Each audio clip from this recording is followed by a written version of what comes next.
Good morning, student. Welcome to Mank Mathmania YouTube channel. I hope you are doing well. Today, discuss once again class 7 transportation in animal and plant chapter, in which discuss about excretory system.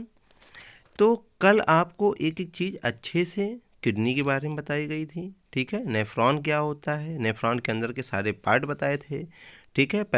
पेरिटोरियम membrane क्या होता है, ये सब बताया गया था।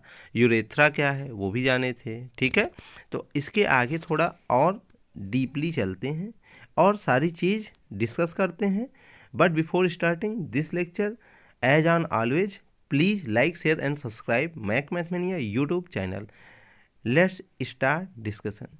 सबसे पहला जो पार्ट है, हम कह रहे हैं, आपको लिखना तो यहाँ से लेके यहाँ तक है, पहले ही बता दे रहा हूँ, समझ लीजिए। लेकिन the excretory system is a system of organ in living organism that undergo excretion, ठीक है। जो एक्सक्रीटरी सिस्टम है ना, उसमें क्या होता है, वो ऑर्गन सिस्टम का होता है जिसमें लिविंग ऑर्गेनिज्म एक्सक्रीशन करते हैं, ठीक है।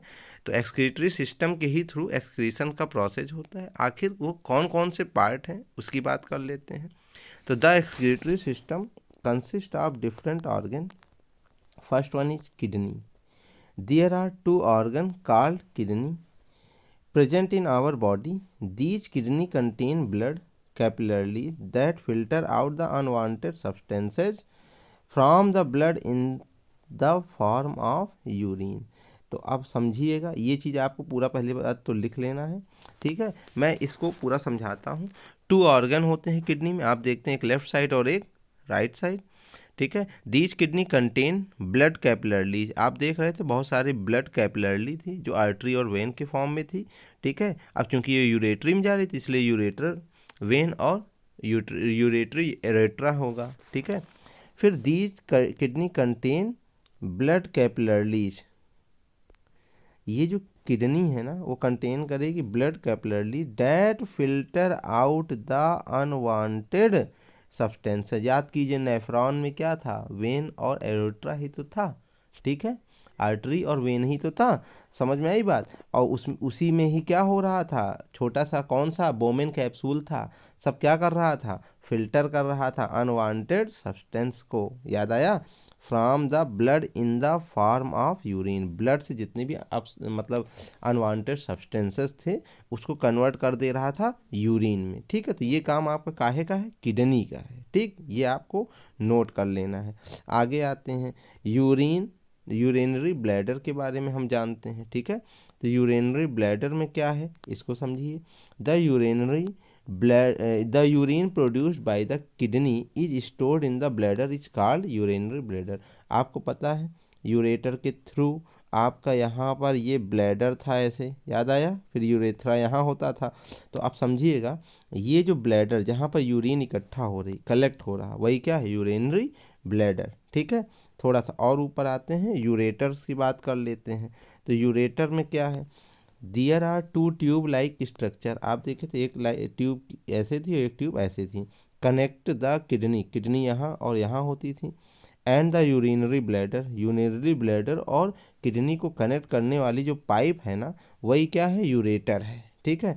They allow passage of urine from the kidney to the bladder, जो कि आप जानते ही हो, इसको नोट करने में और पढ़ने में कोई समस्या आपको नहीं होनी चाहिए, ठीक है। आगे आते हैं यूरेथ्रा पे। यूरेथ्रा में क्या है, तो यूरेथ्रा में आपको साफ साफ बताया गया है कि there is muscular tube through which the urine moves out the body. तो आप समझिए ये मस्कुलर ट्यूब होती है, ठीक है, मांसपेशी टाइप की ट्यूब होगी और आगे हल्की से लगी होगी और उसी से क्या होगा, यूरिन मूव्स आउट होगी, यानी पेशाब बाहर शरीर से बाहर जाएगा, ठीक है। तो ये यूरेथ्रा है। तो अब आगे की बात करते हैं और समझते हैं और कौन कौन से हमारे तो बॉडी में ये सारी चीज़ें होती हैं, जो और अन्य एनिमल हैं उसमें क्या होता है उसको जानेंगे, ठीक है। तो अब जो आपको देखना है, समझना है, वो है, केवल हेडिंग आप डाल लीजिएगा, different organism excrete different waste.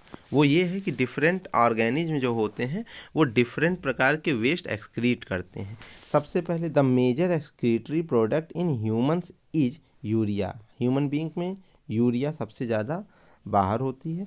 उस यूरिन में क्या क्या चीज़ होती है, टॉक्सिक वेस्ट के रूप में 2.5% होता है, यानी जो जहरीले टाइप के पदार्थ होंगे अगर हमारे शरीर में रह गए तो हमारे शरीर को काफ़ी ज़्यादा डिके कर सकते हैं, तो इसलिए टॉक्सिक वेस्ट 2.5% होता है। यूरिया भी हमारे बॉडी में होती है जो कि 2.5 होती है और बाहर निकलती है, ठीक है। और वाटर 95%, ठीक है।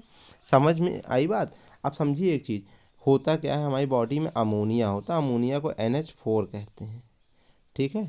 अमोनिया जो गैस होती है, ठीक, वो अमोनिया जो गैस होगी वो क्या करेगी, अमोनिया गैस किस में बदलेगी, यूरिया में, ठीक है। और यूरिया जो है वाटर में मिल के बाहर पेशाब के रास्ते बाहर चला आएगा, ठीक है बेटा।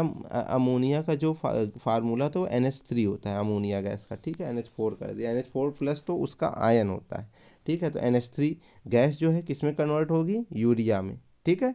अच्छा, अब समझिएगा, हमारे जहाँ पर यूरिन ब्लैडर है ना, यहाँ पर काफ़ी, आपको मैंने बताया 250 ग्राम तक इसमें यूरिन इकट्ठा हो सकती है। तो यूरिन अब इससे ज़्यादा होने लगेगी तो यही यूरिया फिर से किस में बदलने लगेगी, गैस में। और अमोनिया गैस बहुत ज़्यादा नुकसान करती है हमारे बॉडी को, ठीक है। तो इसीलिए जब आपको लगे कि हाँ टॉयलेट करना चाहिए, हमें यूरिन को बाहर निकालना चाहिए, तो बिल्कुल आपको चले जाना चाहिए, ठीक है। समझ में आई बात। ज़्यादा देर रोकने पे यही यूरिया फिर से कन्वर्जन किस में होने लगता है, अमोनिया में, ठीक है। समझ में आ गई बात। चलते हैं आगे क्या क्या चीज़ है, तो आपको ये बेटा नोट कर लेना है, ठीक है। आपको हो सकता है लग रहा हो कि बहुत ज़्यादा हो गया है, ज़्यादा नहीं है, ये इंपॉर्टेंट पॉइंट है, जितना कट हो सकता तो मैं उसमें कट कर दे रहा हूँ, ठीक है। आइए काम की चीज़ यहाँ, the way in which waste chemical are removed from the body of the animal depends upon the availability of water. ये आपको नहीं लिखना, लेकिन ये पॉइंट जरूर लिखना है कि fishes and aquatic animal excrete ammonia in water. जो फिश होती हैं और जो जलीय जंतु होते हैं वो अमोनिया निकालते हैं, कहाँ, इन द वाटर, पानी में, ठीक है। उनमें क्या होता है, वेस्ट के फॉर्म में अमोनिया बाहर निकलती है, ठीक है। फिर ये बहुत इंपॉर्टेंट है, पूछा जाता है बर्ड जो होती है ना, वो जब अपना यूरिन निकालते हैं तो उसमें क्या ज़्यादा होता है, तो यूरिक एसिड निकलता है उनके बॉडी से, ठीक है। समझ में आई बात। यूरिन ना निकल के क्या निकलता है, यूरिक एसिड। तो बर्ड्स, स्नेक, लिजार्ड, छिपकली हो गई, सांप हो गया, और चिड़िया हो गई, ये क्या करते हैं बेटा, सेमी सॉलिड हो, मतलब ये एक्सक्रीट करते हैं सेमी सॉलिड फॉर्म में अपना सारी चीज़ें जो वेस्ट चीज़ें हैं। और वाइट कलर्ड यूरिक एसिड, तो इनका जो वेस्ट बाहर निकलेगा, एक्सक्रीट जो होगा वो सेमी सॉलिड होगा और वाइट कलर यूरिक एसिड बाहर निकलता है, ठीक है, इन सब चीज़ों का। तो आशा करता हूँ आपने ये चीज़ समझा होगा, ठीक है। लास्ट में इसको समझना है, काम की चीज़ जो होगी वो मैं बताऊंगा क्या लिखना है क्या नहीं। इसमें पढ़ लीजिए पहले, sometimes people use artificial kidney, मैंने ये भी बताया था डायलिसिस क्या होता है, ठीक है। तो आर्टिफिशियल किडनी आदमी यूज करता है, that is they get the blood purified artificially periodically, यानी एक निश्चित जब आपकी किडनी फेल हो जाती है तो अब आपको क्या करना होता है, डायलिसिस कराना होता है। और डायलिसिस का खर्चा भी मैंने बताया 3.5 से 4.5 हज़ार के आसपास पर डायलिसिस में आपका लगता है, ठीक है। तो उसमें क्या होता है, आर्टिफिशियल किडनी लगा के उसको ब्लड को प्योरीफाई किया जाता है और इट इज़ कॉल्ड डायलिसिस। तो यहाँ से लेके यहाँ तक ये आपको लिख लेना है और ये पड़ा रहने देना है। ये किस केस में होता है, जब किडनी फेल्योर कर जाती है, ठीक है। बस यही है, आपको इतना नोट कर लेना है, इतना समझ लेना है, सब कुछ समझ में आया होगा, ठीक है। और आपसे एक बार और रिक्वेस्ट है कि चैनल मैंक मैथमेनिया को अधिक से अधिक लाइक शेयर व सब्सक्राइब करें। तब तक के लिए थैंक यू, अच्छे से पढ़ते रहिए, नोट्स बनाइए, धन्यवाद।